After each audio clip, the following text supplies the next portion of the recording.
Cool. Well, hey, it's great to meet you, James. Thank you for taking a minute up for the program today. I appreciate it. Thank you. So, prior to coming on, we were kind of talking about, social media and the modern world and what's going on. And one of the biggest things that changed the landscape for everyone was 6 years ago, this pandemic was raging. How did you get through that era, and how has it affected the way that you live and write and work today? That's a great question. So it's funny. It actually drove me towards finally fulfilling projects like writing. I was actually working corporate. I started as an English teacher in 93, 94. Um, and so that was my original intent was to teach, and I just couldn't afford it. I came from circumstances where I needed to get a job that paid better than the 19K I was making a year there. And so I basically sold out to the man. I worked corporate. I worked for a pharmaceutical company. I worked for a large bank up until about 4 years ago, and it was right around the time of COVID. And so the my circumstances didn't change much because I largely worked from home anyway. My boss was in Switzerland, and so everything I did was online. But it gave me the opportunity because I took away that commuting time to write, to put jot down some ideas, and the first ideas for this novel came right around that time, and largely sort of the byproduct of the um, first Trump presidency. Because what occurred to me, no matter who it was I was working with, was they just couldn't envision what the long-term effects of what was going on then, and certainly what's going on now. They couldn't see it, and no amount, look, people live in their lives full time, right? And they don't, they maybe weren't as interested in the politics and sort of the byproducts of the things that were happening because they live in their lives. I get it. But I had always been a sort of a political junkie, even when I was back in New York. And I always I live in a very it's a conservative town. I grew up in Queens, but I live out here in Connecticut. Majority of this town voted for the current administration. And I'm used to being in an environment where I'm able to have conversations with people about this. And what occurred to me at the time was that people were just so polarized in what, we're talking about social media and the funnel of news that they're getting, the funnel of information. I shouldn't even say news, that there was no even believing that anything bad could happen in the United States. That, oh, it's all worry warts and that sure, it's conjecture that this would happen, but I wanted to be able to show people to do it. And so to get back to your question, I started writing the notes down and sort of getting ideas for this novel right around the time of COVID because I had that extra time because it was freeing me up. And it gave me the opportunity to sort of formulate it, come up with drafts. I basically took free time when I was off work to start coming up with drafts and bouncing it off of a student of mine who's now my editor, who teaches English, ironically. Um, and it really helped sort of give me the opportunity when I had the opportunity a couple of years ago to sort of semi-retire and spend a lot more time on it. I dove right in and came out with the first version. First draft was in 23, and just editing and getting to the point. Unfortunately, it's become very timely because much of what I wrote in 23 is because the novel is ultimately, what if we keep this up for another 20 years? What is the world, what does the United States in particular look like in 2046? That's the premise of the novel. Fortunately, some of the stuff is already happening now. So it winds up, I would rather have been wrong and sold fewer books, but absolutely, COVID, it launched this because it gave me the time to spend on it, which I didn't have much of working corporate. But it also was sort of returning to that creative side that, unfortunately, I spent the better part of my creativity on PowerPoints for the last 20 years. So it was nice to sort of rechannel that into something that I'm pretty proud of. It's interesting you talk about what ramifications this administration between two of the administrations will have on the future. And I think the thing that's the most compelling about this administration, and more specifically Donald Trump, is that he hasn't hidden what he said. Like, if you go to his roots, he hasn't hidden what he wants to do. Like, if you go back to Ray Cohn, the lawyer that trained him, he was the one that told him burn it all to the ground before you get out, right? And then Yep. you take the Yep. billionaire mindset of I can get away with anything. You combine that Oreo cookie together, and there you go. And no one can see around all of the noise. And that's what Donald Trump is the most brilliant at, is creating a enormous amount of noise around everything. It's very distracting. And I don't think we've ever seen anything, whether it's CEO or politician, that's been able to create that level of megalomania and attention to what they're doing, no matter what's going on around us. And so you're exactly right. It is unfortunately also the game plan of many before him that have done pretty horrible things on the world stage. And you know, whether it was Roy Cohn informed by history, I don't get the feeling that the current president is read up on much history. Right. But so certainly people like Cohn and others like him, Steve Bannon, have distilled that. And look, he is the mechanism. These are not principled ideas. His principle is, how do I benefit myself and my family one way or another, full stop. They, however, have been able to manipulate him to do, because at the end of the day, the book, as much as it talks about that individual is actually a sideshow in 2046. It's the new generation that comes up, that how do they benefit? Because at the end of the day, it's organizations like the Heritage Foundation that created Project 2025, and you can sit there and say he didn't have any idea what 2025 was. It's their game plan. It's written down. Just read it. You know, and so, and in this book, it takes one part of that, which is, okay, well, think logically. If the Heritage Foundation wants fewer immigrants, no immigrants as much as possible, and they want to cut the social safety net, and they want to cut food stamps, which they did during the budget issues. Uh, what do they want? Well, what they want is they want to force people who they have no options from the government because they've been cut to take the same jobs that were being filled by the immigrants. And that's fine if you're upfront about it. But they also want to pay the same wages, and that's the difference. You know, people coming here from an economy that wasn't thriving to an economy that was, are willing to take the pay cut, less than minimum wage, ultimately, to do that. And that is written right in Project 2025. Yeah. You just read between it. And so, okay, then how do you keep everyone distracted? To your point, bread and circuses is what they said in the Roman Empire. How did Caesar distract everyone? Well, bread and circuses. Well, we got the circus, that's for sure. Right now, the bread is getting more expensive Yep. because of what's going on. And look, it's so obvious, and that's what's the challenge is, and that's why I want what everything about the novel. It's not sci-fi. It's set in 2046, but it takes logical next steps about what AI can accomplish. It's at the birth of robotics, so it's sort of taking those physical robots and putting the brains that we already see are pretty darn good, and putting it in those robots. What can you accomplish if you're entirely in power, if you're a Christian nationalist? And let's be clear about the Christian nationalism. Pete Hegseth is part of a ministry headed by a gentleman by the name of, and I'm going to come up with it. I always pause on this, but I will remember it because I heard it. I heard him directly. No, this isn't hearsay. I heard him interviewed and basically say he takes the Bible literally, and ultimately, because slavery is in the Bible, slavery is okay.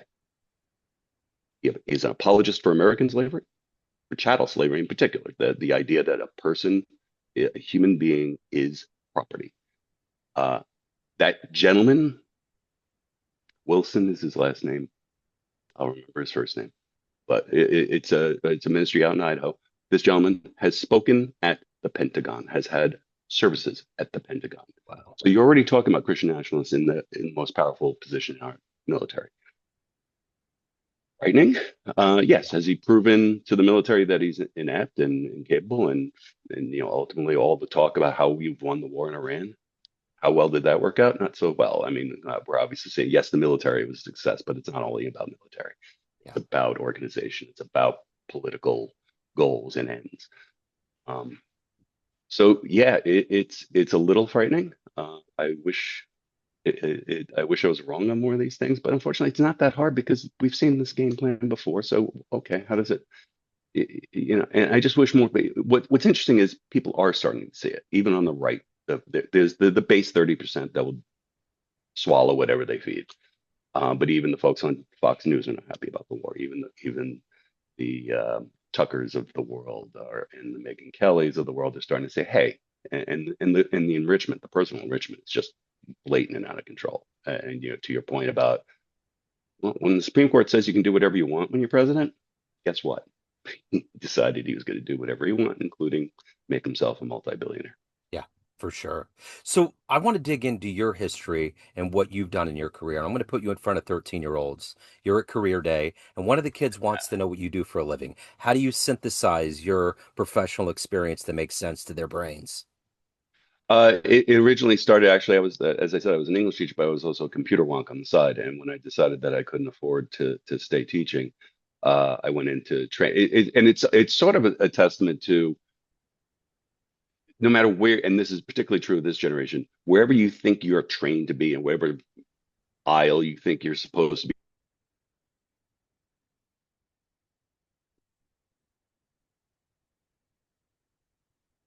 Uh, uh, I basically took training into software training. Back then, it was this thing called Lotus 123 that became Microsoft Excel. Word Perfect, you may remember. So I basically was doing corporate training for software. That got me into a pharmaceutical company where they needed help starting a help desk, and that pharmaceutical company got there. And then I became a project manager. So the answer is it's all over the place. And the answer is I was never qualified for any job I ever got, but for having a good reputation, that's the importance of reputation, for good reputation, for learning quickly on the prior job. So ultimately, it wound up becoming project program management. So I was working for a large bank, a global bank that I was working for their chief technology officer. So that's why he was based back in Switzerland. I was here. And it was just dealing with large programs. We were implementing a lot of new systems, trying to manage the system landscape, the corporate landscape. But at the end of the day, it's managing time, managing resources, managing. It was organizational, and that's what sort of fit into my wheelhouse. I'm a little bit, as my wife will attest, I am that guy who plans the family vacation to the hour. But I'm lightening up on that. I'm older now, Yeah. and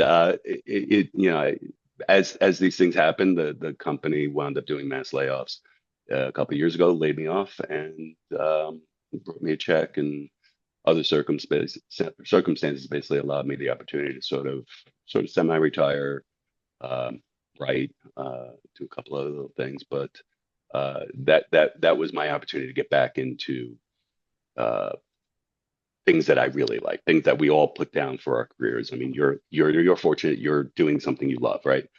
I didn't dislike corporate. That's not what I loved. Yeah. Uh, it's tough to talk to, you talk about the 13-year-olds. I barely have enough tough time envisioning my 21-year-old, what they're going to be doing because of the implications that he was studying computer science. Yeah. You Uh, don't code, nobody codes anymore. Guess what? ChatGPT does it. that's it. So what does this generation do? It could be opportunities that don't exist today, but I think we're all a little bit worried about what they are. So the good thing, about all I did was establish myself as having a reasonable outlook and good work ethic. The good work ethic definitely helped. I see it in my daughter now. She worked her way. She just finished her master's, but they can see it. Like she just, unfortunately, to her own detriment, made herself very stressed, but accomplished.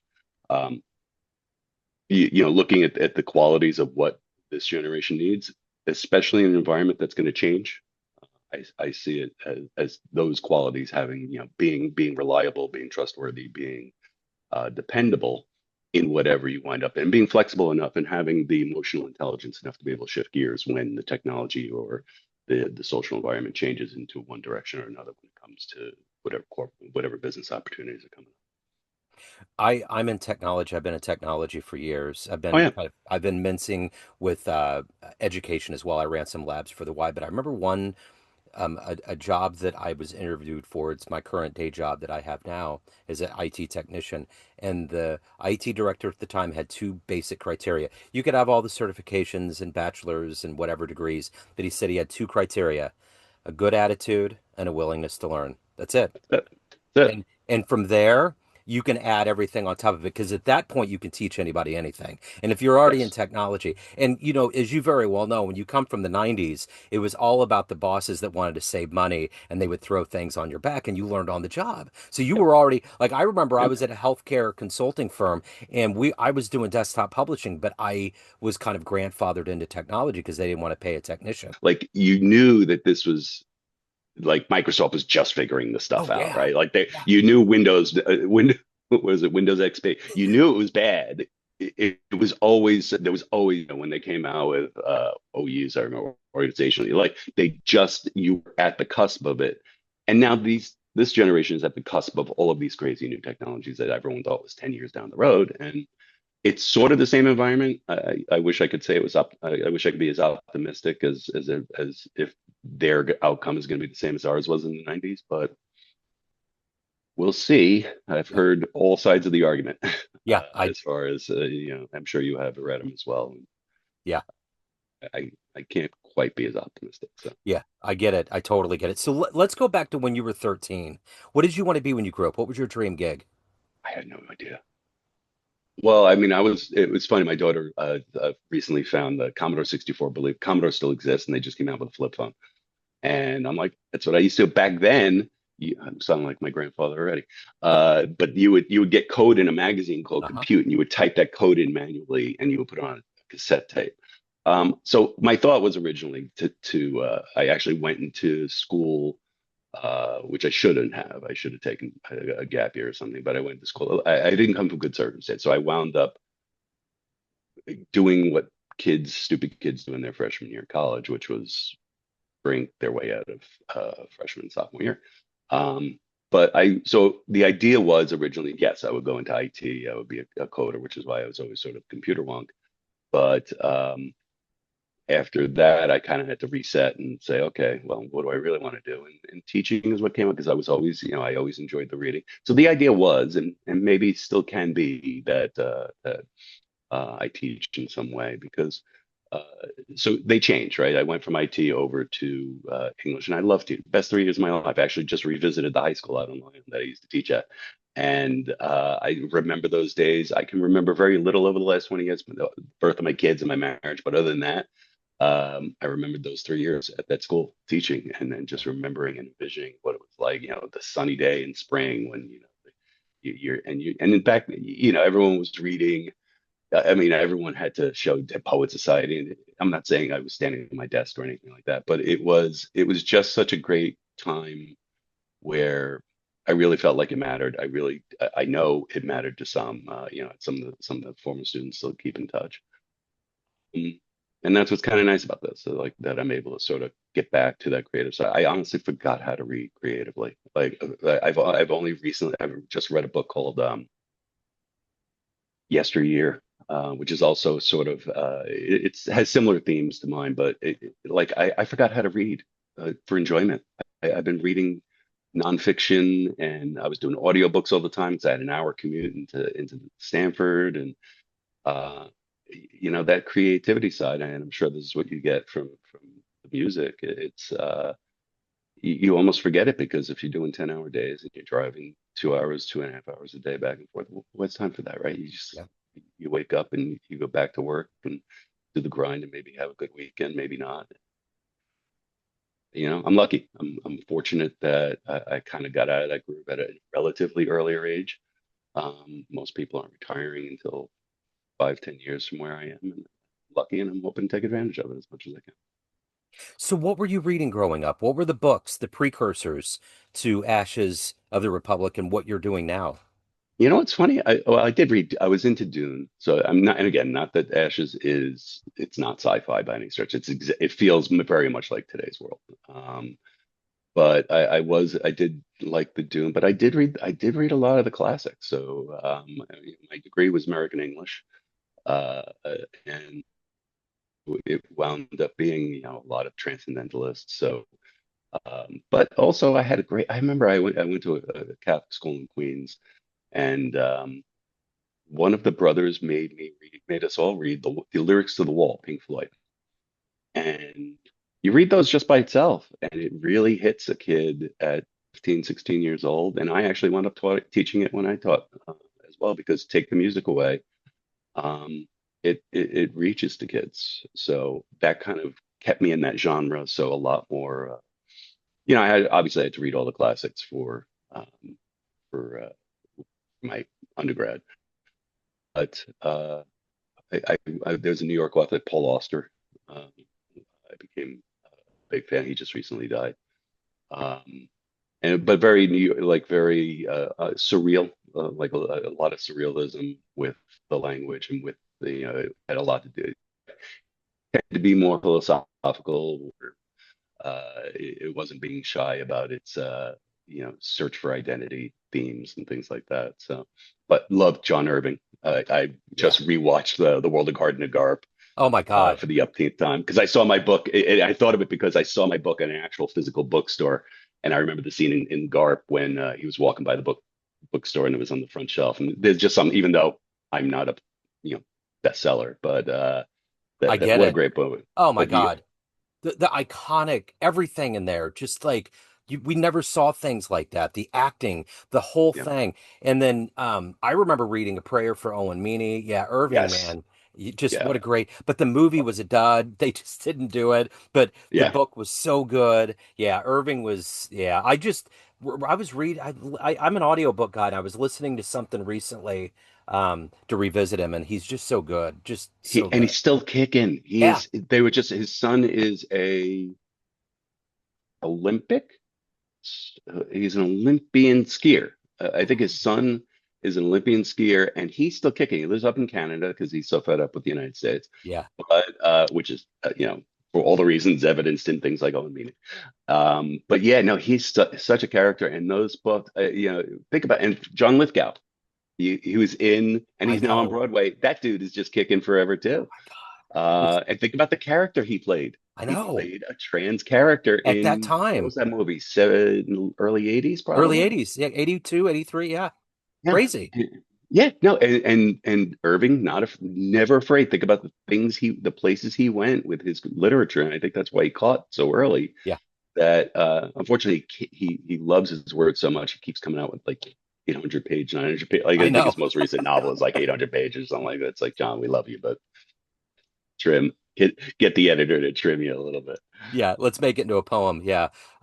So let me ask you this. Who's been your hero? Who's been your inspirational force or muse? That's a good question. I don't know. I mean, when it comes to the writing, wow, I'm not sure. So more recently, when it came to the writing, it was more of these sort of, you know, I'm gonna give you a crazy answer, because when you look at the aspects of so creatively, it's going to be a pair. And it sounds completely off topic. Anthony Bourdain slash Jose Andres. I'm not sure if you're familiar with him, but he's the chef who is just one of the. Uh, he just wants to do well for the world, and he's done very well for himself. He's got a bunch of, but he's the head of World Central Kitchen, that organization that just pops up in disaster zone before FEMA, before anybody, and starts feeding people. They're on the ground in Ukraine. They're on the ground in um, uh, every disaster, in the United States and abroad. When hurricanes hit down south, his organization, World Central Kitchen, shows up on the ground. He was just Colbert did a whole fundraiser for him at the end of his show. Yeah, Uh, his attitude, and he was very good friends with Bourdain. Um, just the cultural interest, the interest in other human beings through food, and just the great humanity. I mean, he's made a lot of money for himself, but he gives so much of it back in that organization, in charitable organizations, and his food is good on top of it. Like yeah, his restaurants are fantastic. He started in DC. He was actually a Spanish immigrant. Um, he's the guy who also refused to open his restaurant, so he was contracted to open a restaurant in a hotel that before it became a Trump hotel. uh, Trump bought it, and he refused to open the restaurant because he's an immigrant. yeah, And the way they treat immigrants, again, do we need immigration policy? Sure. do we need to treat people like cattle? No, you No. don't. You don't need to do that. He's a man of his principles. He has fun. He enjoys every time you see him. He's got a smile on his face. But he's the head of these massive organizations for both restauranting and for charity. So yeah, he's a good pick. Uh, Also because of the components of it that have to do the components of the policies that have to do with people coming to this country. So let's hop into that magical GARP world for a second. I'm gonna have let's say you have a dream tonight. You run into the 18-year-old version of you, and you walk into the room and there's a film projector and you click play and a 60-second highlight reel of your life comes up on the wall. Are you gonna believe that your life turned out this way? Sorry, we did my videos Oh stopped yeah, for a little no. bit. So that as my life turned out where I am sitting right now, Yeah, like who you are, what I, happened in your life, would you believe it? no, no, it's the circumstances. I'm the child of two handicapped people that, you know, we had the government cheese is the old joke. We grew up on all those programs that Republicans would love to kill. My father was physically disabled, my mother mentally. Um, so no, when I went to college, it wasn't like an expectation. They were like, "Oh, great, you want to go to college? Great." And I had one particular great influence in my life, which is my father's sister. Um, but for her, I don't know. I might not be here. I screwed up enough times, a couple times in my 20s that they could have been unrecoverable. But they weren't. Because she was able to help me out and where my parents couldn't. Um, this could have been a much different story. So no, and I didn't have the vision. And I don't know if this is common for people who grew up in those circumstances, but like I remember even, it's funny, you brought me back to when I was coding on the Commodore 64. I'm like, oh, there's not enough jobs out there. Like I just talked my way out of, I couldn't believe they would let me do this job, right? That I could play with computers and I could write code and stuff like that, that's where I was directed. But like because you don't see the world and how big it is, you can't see the scope of it because you're sitting in a two-bedroom house in Ozone Park, Queens, that your parents can't really afford and were only subsidized by family members.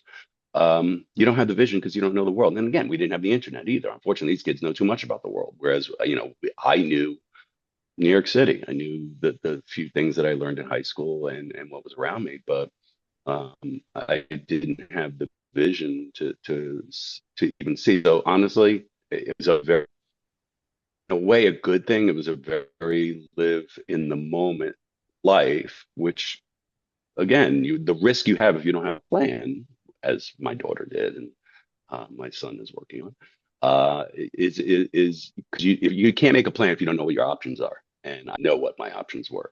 So to the option ending out here in a great house in Connecticut, family, the white picket fence and all that. No, I couldn't see it at all. Yeah, I wouldn't. I would have hoped at best to be living somewhere near City Field watching the Mets lose. Ain't that the truth? We're in that I boat saw your with sorry. the Royals. Yeah, yeah, yeah. We know it. I saw your game against. I was in St. Louis. I was watching them try to come back against the Cardinals the Oh, other day. yeah. It's been a rough season. So let me ask you this. After all of this time, everyone has a perception of you. Family, friends, everyone that gets your book, everyone that's known you professionally, but you run the show. What's your perception of you? Who do you think you are? I think ultimately, I'm a realist. I've seen, uh, I've been on the bad side enough to know the worst things that can happen, but I think generally I'm a realist, but I'm an optimist. Um, I, I I have a real problem with disingenuousness that has affected me personally in my career. Uh, Fake people, and maybe it comes from coming growing up in New York. But when you grow up like that, there's not a lot of people you can trust. And it's funny. I just became reacquainted with the guy I grew up with. He wound up having to handle some legal stuff for me. He's a lawyer in New York that I needed. But when you haven't seen someone in 30 years, what I loved about this whole family, it's a family of eight. And what I loved about this family was is that they were just genuine people, right? That you could trust them, and uh, you could have candid conversations. And so much, as we all discovered, there's so many people that we let in our lives that aren't that way.